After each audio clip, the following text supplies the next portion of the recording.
It's Saturday, August 20th, and coming up next year on the CBS 4 Morning News, crews returned to the fire lines in El Paso County this morning to battle the Beaver Creek fire, but some have been hard at work all night. A Good Samaritan gets more than she bargains for when she tries to come to the aid of a woman in Colorado Springs. And ads offering blackberries for cheap. Sound too good to be true? Well, it's exactly what it was. How this Windsor home is connected to the scam. You're watching CBS 4 News in high definition. And good morning to you. I'm Lyon. It's nice to be with you here on this Saturday. We'll have more on those stories in just a moment. But first, the 20th annual Tour de Cure is about to pedal across Longmont this morning, and CBS 4 is a proud sponsor of the event benefiting the American Diabetes Association. And our own Dave Aguilera, you see him right there, out near the start of the ride with a peek at the forecast. Good morning, Dave. Lane, good morning. We are live here in Longmont to her coming up, and I'll give you the weather for the rest of the weekend as well. You want to stick around for that. Some changes coming up for both tonight and tomorrow. Lane, back to you from Longmont this morning. Sounds great. Hey, some blue skies out there this morning. Looks like a great start to the race. Dave, thanks so much. We appreciate it. Yeah. As Dave mentioned, the Broncos also in action today. We'll check back with Dave for the full forecast in just a couple of minutes. In the news today, more crews headed to the fire lines this morning near the Air Force Academy in El Paso County. The Beaver Creek fire is burning in steep terrain near Monument. Firefighters had to call it quits last night because the area is just too treacherous to tackle in the dark. However, there were teams on structure protection all night. So far, there haven't been any evacuations, and while firefighters don't anticipate that there will be, they aren't ruling it out either. We spoke with the people who live at the base of Green Mountain. You know, it's scary when you see something that close. It's close for us, but to be that close, I mean, it moves quickly. Fire moves quickly, and if it's dry, we've had a lot of rain this year, but not obviously. I mean, you never have enough rain to stop the forest fires. You know, this is our home. This is where we live, and that's our playground back there. That's where we cut Christmas trees. It's where we four-wheel drive. It's where we camp. I was cutting all the grass around the house, making it as short as possible, just so if it did come over here, there'd be little or no fuel for it. Now, besides crews on the ground, the fire is also being hit from above. A helicopter with water and a small plane with retardant attacked it from the sky. The cause of that fire is under investigation. And despite this wildfire, the fire danger for much of Colorado is still considered moderate or low. Police in Colorado Springs are searching for a man this morning who opened fire on a Good Samaritan and her children. The mother was driving her kids to daycare when she stopped at a red light. A woman came up to her car screaming for help. She told the woman she'd been beaten by her ex-boyfriend and that she was afraid he would kill her. The suspect apparently then drove up and fired shots at the SUV. The woman, who doesn't want to be identified, did the only thing she could to protect her family. She ran the red light. He just started shooting, and I heard the back glass break, and that's where my son was sitting, my 5-year-old. So I was afraid to turn around. Now, here's the man investigators are looking for. His name is Corey Handy. Anyone with information on Handy's whereabouts is asked to call Colorado Springs Police. Meantime, police in Boulder and Denver are teaming up and trading information on a possible serial robber. Denver police say a woman was attacked in Commons Park Tuesday afternoon. The man pulled a gun, robbed her, then tried to touch the victim's chest and groin area. It happened right around 5:30 in the evening. The time of day that this occurred is very unusual, and it kind of speaks to the fact that this individual really doesn't care, and this individual is pretty brazen about his activities. The description of the attacker in Denver is similar to the description given by the robbery victims near the CU campus in Boulder. There have been 3 cases there. Boulder police released these sketches of the man in those cases. Police say he gets away on a red or silver bicycle. And a surprise ending to a scary situation for a Wheat Ridge family.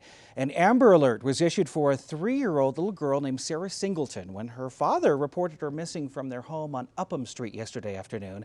But after a 5-hour search, a police officer found the girl in her own home. This is Sarah. She's all right. News there. At one point, a witness said he saw the little girl with an unknown man. Both police and the girl's dad did search the house after she was reported missing, but apparently didn't see her. Federal agents from the Department of Homeland Security raid a home in Windsor. It's part of an investigation into counterfeit blackberries being sold as the real deal. The feds say the house was being used as a mini electronics factory. They say the man living inside used counterfeit parts to doctor used blackberries. They were then sent to a Minnesota firm that sold them as new. The federal agents say the fakes weren't hard to spot. They had blackberry spelled wrong. It had 3 R's. One had 2 buttons marked with number 6 and no number 9. And Research in Motion, the legitimate maker of blackberry, was spelled incorrectly. State police are paying particular attention for a different kind of impaired driver. It's launched a new campaign targeting drugged drivers. According to test results reported to CDOT from 2006 to 2010, at least 411 people were killed in crashes in Colorado involving a driver who tested positive for drugs. That's 16% of all traffic fatalities. The campaign continues through September 6th. A Colorado National Guardsman is remembered as a loving father and skilled pilot. Chief Warrant Officer David Carter was one of 30 American troops killed when their helicopter was shot down by insurgents in Afghanistan on August 6th. Hundreds of people packed the Eastern Hills Community Church in Aurora Friday to pay their respects. Carter was based at Buckley Air Force Base. Our lives are richer and deeper because of the peace and protection that is created by David and so many others here in this room. After the service, Carter was laid to rest in Grandview Cemetery in Fort Collins. And a deadly deluge to tell you about in Pennsylvania. A family dies in their flooded car. Another person is missing. How the depth of the water caused rescuers to miss those victims. And more severe weather, this time in Wisconsin, leaves 1 person dead today. A damage team will determine if it was a tornado. A victory for rebel forces in Libya. They seize an important city while Gaddafi loses one of his longest allies.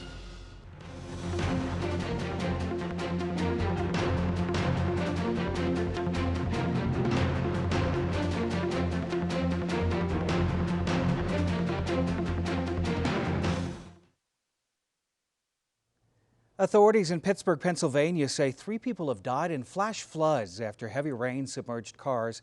The water rose up to 9 feet high in some places. More than a dozen cars ended up underwater. A number of other drivers had to be rescued. A woman and 2 children died. We were right over top of the vehicle that unfortunately the victims were in, and never knew they were there. I mean, the bottom of the boat didn't even scrape against the top of the car.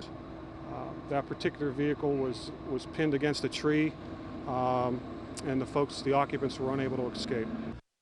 A 4th person is missing and presumed dead at this point. Earlier Friday, another storm caused power outages that left most of the University of Pittsburgh without electricity. Severe weather is also blamed for the death of 1 person in Wisconsin. State officials aren't saying how the man died, but they do say it appears a tornado touched down in the area. Trees and power lines are down. The National Weather Service is reporting the storm also packed nearly 2-inch hail. A damage survey team will visit the area today. The Tour de Cure got underway in Longmont, live right here on CBS 4 just a few moments ago. Our own Dave Aguilera is live out there with the riders this morning. Good morning, Dave. Hey, good morning, Lane. We are here in what a Cure 2011. Lane, yeah, I can barely see a cloud in the sky behind you right now, so it looks gorgeous there. Yeah, not behind me. There's 1, 2, 3, maybe 3 in the cloud. Okay, in the sky. all right. Well, we'll keep an eye on them, Dave. Thanks so much. We appreciate it. Sure. On the road, North Korea's leader pays a visit to Russia. What's on his agenda? That story and more when the CBS 4 Morning News returns. Welcome back to the CBS 4 Morning News. North Korean leader Kim Jong-il is in Russia this morning. He's meeting with Russian President Dmitry Medvedev. It's Kim's first trip to Russia since 2002. It's also the latest sign North Korea is trying to reach out in an effort to secure aid and restart stalled disarmament talks. Libyan rebels have complete control of the strategic oil port city of Brega. That, according to a rebel spokesperson, rebels have been fighting for for control of that city for over a week. It's an important boost for the rebels because it contains Libya's second largest hydrocarbon complex and is where the country's main oil fields feed into for refining. Another loss for Libyan leader Muammar Gaddafi. His former right-hand man has defected to rebel-held territory. He was part of the coup in 1969 that brought Gaddafi to power. The rebellion to now remove Gaddafi from power began back in February. The Egyptian cabinet has decided to withdraw its ambassador from Israel, this after the deaths of 3 Egyptian troops in a shootout between Israel soldiers and Palestinian militants.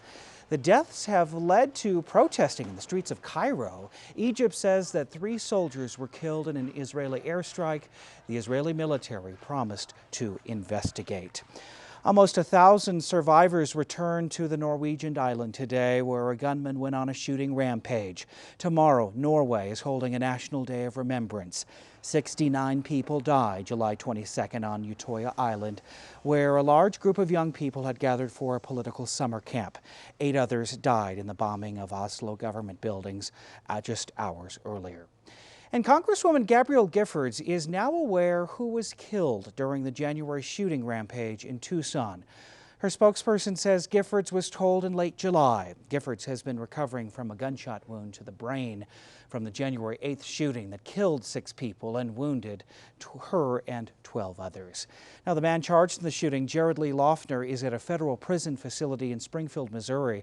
A federal judge concluded he was mentally incompetent to stand trial on 49 charges. Well, coming up right after the break here on the CBS 4 Morning News, we will take a live look at Sports Authority Field at Mile High.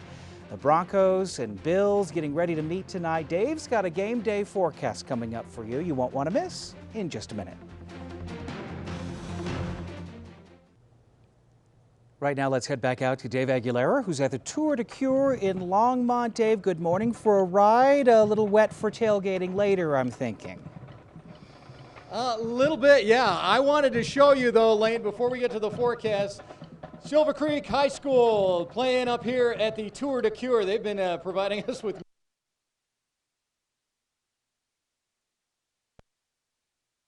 thunderstorms. Could be heavy and have some heavy rain anytime after 3 o'clock today around the city and out over the eastern plains, so watch for that. Tomorrow, thunderstorms again in the afternoon and a little bit warmer, about 90 degrees, and then we get back into the low 90s to start next week as well. Lane, it's been a beautiful morning out here. We will be out here all day. If you're in Longmont, come on by the Boulder County Fairgrounds this morning. All right, Dave, thanks so much. We are following some breaking news for you this morning. 2 American hikers still held in Iran accused of spying have been sentenced to 8 years in jail. We'll have much more on this coming up tonight on CBS 4.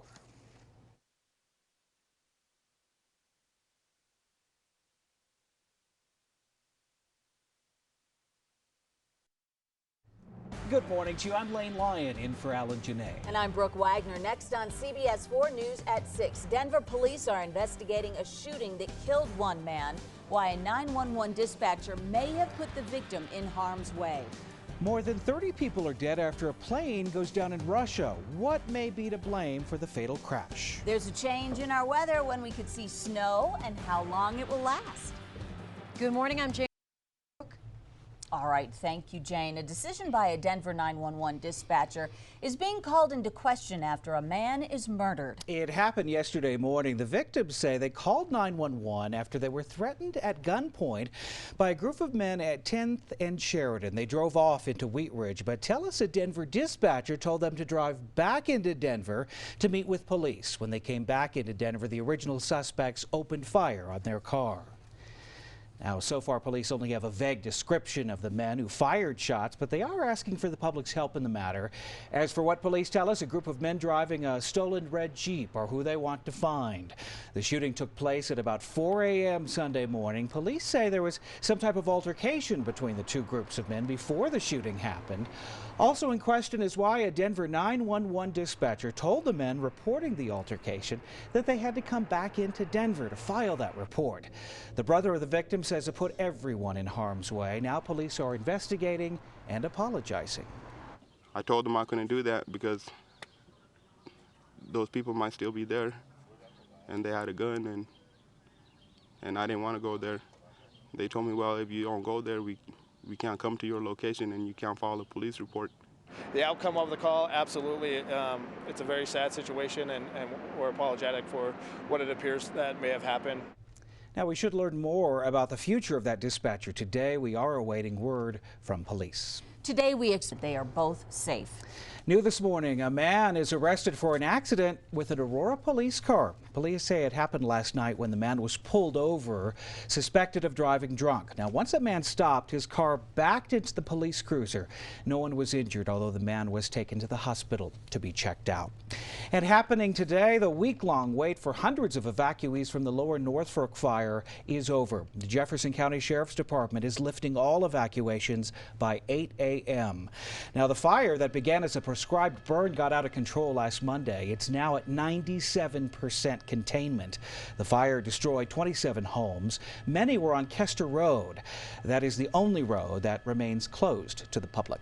New this morning is still under investigation, but the fact that people walked away from that. Amazing, especially when you see the video. Is. Oh, I know. It's 6:06, 49 degrees. The case of a Florida teen shot and killed takes yet another turn. What Trayvon Martin's parents plan to do today. And a man is dead after crashing into a semi-truck side fuel tank. Why the truck driver feels guilty. A mid-ocean rescue to help 2 injured sailors. How they got into trouble before the Coast Guard came to their aid.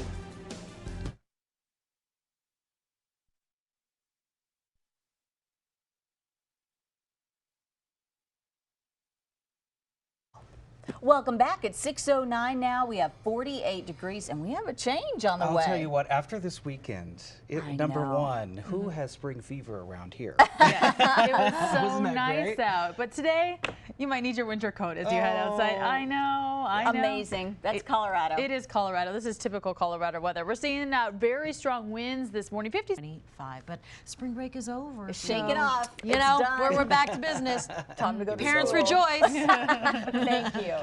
Thanks. Happening today, members of the United Nations Security Council will get an update about the status of a peace plan Syria's president accepted. President Bashar Assad accepted the plan 1 week ago. It calls for an immediate ceasefire after more than a year of violence during meetings on Istanbul over the weekend. About 70 countries pledged millions of dollars to help opposition forces supplying communications equipment. It appears North Korea plans to move forward with a scheduled rocket launch.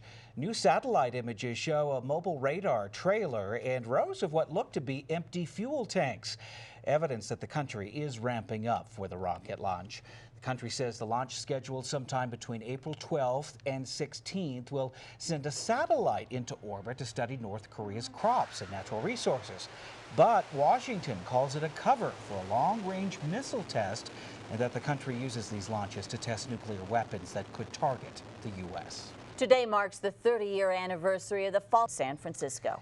Good news on Wall Street. The stock market is coming off its best quarter in 14 years. Since January, the Dow Jones Industrial averages are up 8%. The S&P 500 is up 12 and the NASDAQ 19. The market has managed these impressive gains despite rising oil costs. Crude oil is up more than 4% since the start of the year.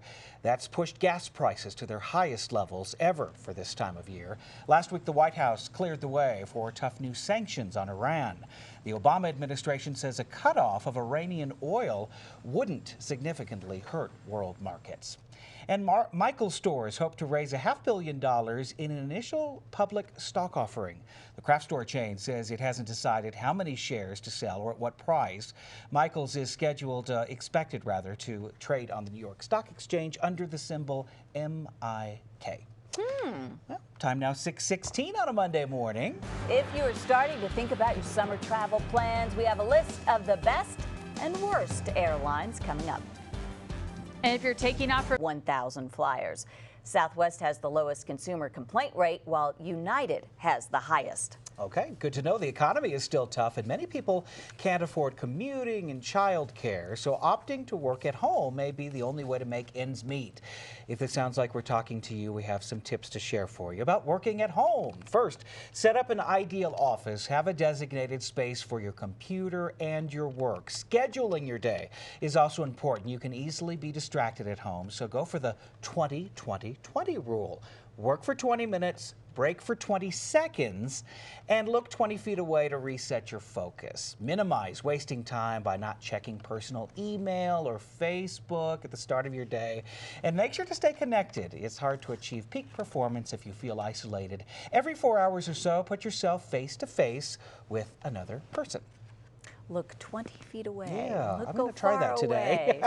Let's see what CBS This Morning is working on for today's show. Charlie Rose joins us live from New York. Good morning, Charlie. What's happening today? Hey, good morning, Lane and Brooke White. The States and around the world. So we'll see you with that at 7.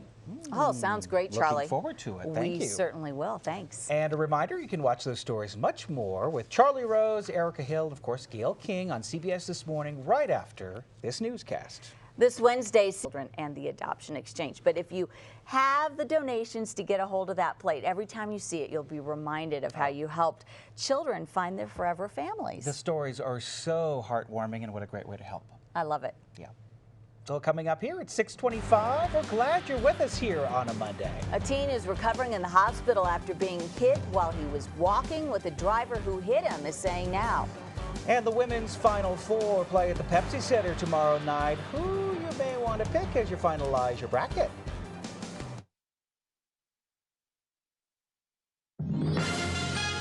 You're watching CBS 4 News in high definition. Good morning to you. It is 6:29, and after a gorgeous weekend, there is a change coming. You can see the flags blowing in the wind right there. We'll have all of that coming up. Welcome back to the CBS 4 Morning News. I'm Lyon, in for Alan Janae. And I'm Brooke Wagner. Plenty of news to get to this morning, including weather news. First, let's test. One person is dead after a fiery crash near Fort Lupton. It happened yesterday on Highway 52 near Weld County Road 21. The road was closed for 6 hours. Thick black smoke caught on home video pours out of this semi. State Patrol says a white Nissan pickup was trying to pass another car when it ran into the semi's side saddle fuel tank, causing the smoke and the fire.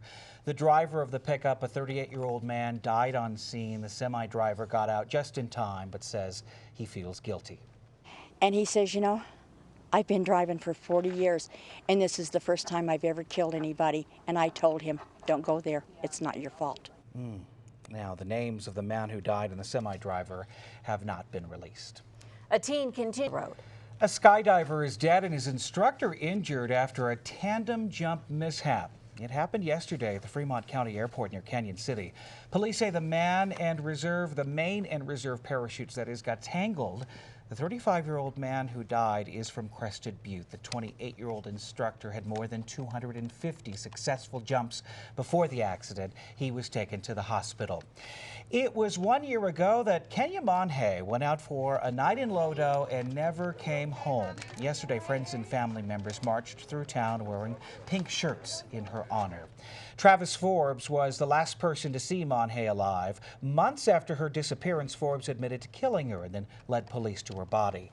Now her parents are offering to help other families. We can help people just by what we've experienced, and we want to share them. Now, the Kenya Monhe Foundation will help families dealing with missing children. It will also help teach self-defense to young women in the Denver area.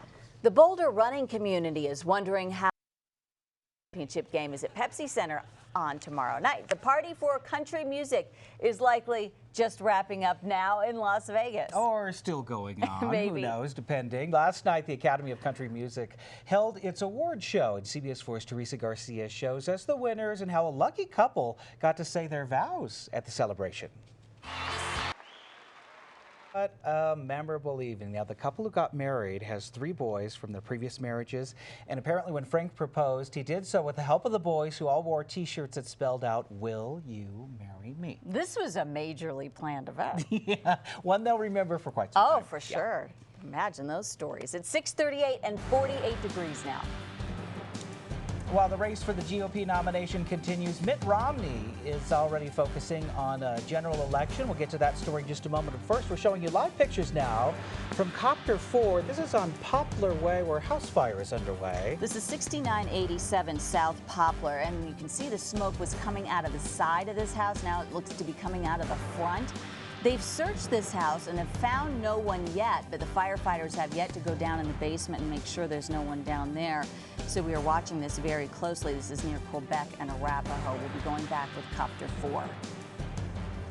Also this morning, while the race for the GOP nomination continues, Mitt Romney is already focusing on the general election, what he predicts for tomorrow's primary. And Burger King promises you can have it your way now that more than ever, the new menu, the fast food chain, is rolling out today. This, if you will. New research shows skin cancer is on the rise in young adults. A new study from Mayo Clinic found a dramatic increase in first-time melanoma patients between the ages of 18 and 39. The increase is highest among women. Researchers blame the rise on the use of indoor tanning beds and childhood sunburns. New research in breast cancer could affect millions. Coffees, I keep saying that, and snack wraps. I can't say frappe coffees.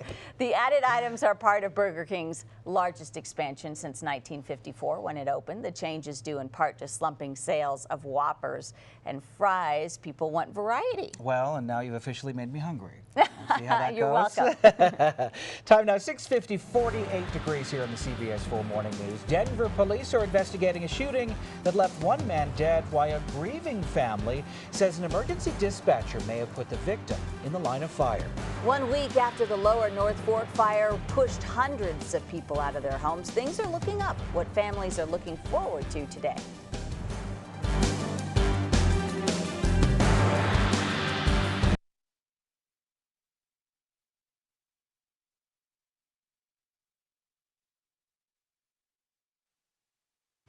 Welcome back. 48 degrees here at CBS 4. We want to get right to the morning's top stories. A decision by a Denver 911 dispatcher is being called into question after a man is murdered. This happened yesterday morning.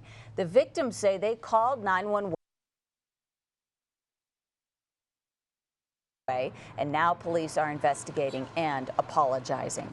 We should learn more about the future of that dispatcher today. We are awaiting word from police now. Today we expect to learn more about a man shot and killed in Adams County. It happened yesterday evening in a dirt lot just outside the city limits of Brighton. One suspect is in custody. The man shot was taken to Denver Health but died of his injuries. Investigators are not releasing the names of the suspect and the victim at this time. Happening today, a Commerce City mother is expected in court. She is facing charges in the disappearance of her baby. Sharekia Page faces charges of child abuse resulting in death. Police have not confirmed if they have found the body of Page's 7-month-old child. On Friday, they surrounded the dumpsters at the apartment complex where the 22-year-old mother lives and gathered evidence from her. Police say Page has 2 other children. They are both safe. Happening today, the day's crash is under investigation. Switching gears to entertainment now, actor Ashton Kutcher will soon play another internet billionaire. Filmmakers reportedly cast the 2.5 Men star as Steve Jobs in a movie about the late Apple company founder. Now, the independent film will follow Jobs from his early days up through his technology ventures. This is just one of 2 Jobs movies in the works, by the way. The other is being developed by Sony Pictures. No, when I first heard that, I thought, what? But if you look at him, you see the resemblance. I think he'll do a good job. And he's got that techie image. Yeah, too. Not quite the comedy, but we'll see. All right. Well, now here's something you don't see every day. A 12-year-old skateboarder masters a move he's been trying for years, and it's something Tony Hawk can't even do. Take a look at 12-year-old Tom Shar. He landed his first 1080 move on a skateboard last week. 1, 2, 3. He did it. Wow. He was caught on camera. So glad. I'm sure he's excited that was caught on camera. He's likely one of only a few skaters who've been able to complete that 3-revolution trick and still stick a decent landing. And then afterwards in the video they showed him and he kind of went, all right. He's probably still in shock too. 3 times. I know. No big deal, right? Nice. Super cool. How's the weather? We have a change coming. Well, I have to brag for one quick second about sports. My cousin's wife just made the U.S. Olympic women's basketball team. Yay! Wow. Nice. Congratulations. Lindsay Whalen, I posted on my Facebook page. We're so excited for her. So cool. Yeah. Dinah Taurasi, all them, they wanted her on the team. So let's take a look at what's happening happening. Here's our satellite and radar. We are seeing snow over on the western slope and some rain. This will move our way, and we could be seeing more of that on the Front Range in a couple of hours. Windy right now, winds anywhere from 31 to 56 miles per hour on the Front Range. And we take a look at our 5-day forecast. Doesn't want to go to it, but chance of rain again tomorrow. Cool. And that's what we need to know. So we'll drive carefully. We will. Things are a bit slow out there. You can see from Copter 4 Spirit I-25 getting busy heading into downtown. Where it really bunches up is out of Thornton. So speeds are going to top off at 20 much of the way down through I-70, and then a little bit crowded staying that way down to Alameda. Much better through the Tech Center. Okay. Excellent. Thank you for watching today. Have a good day.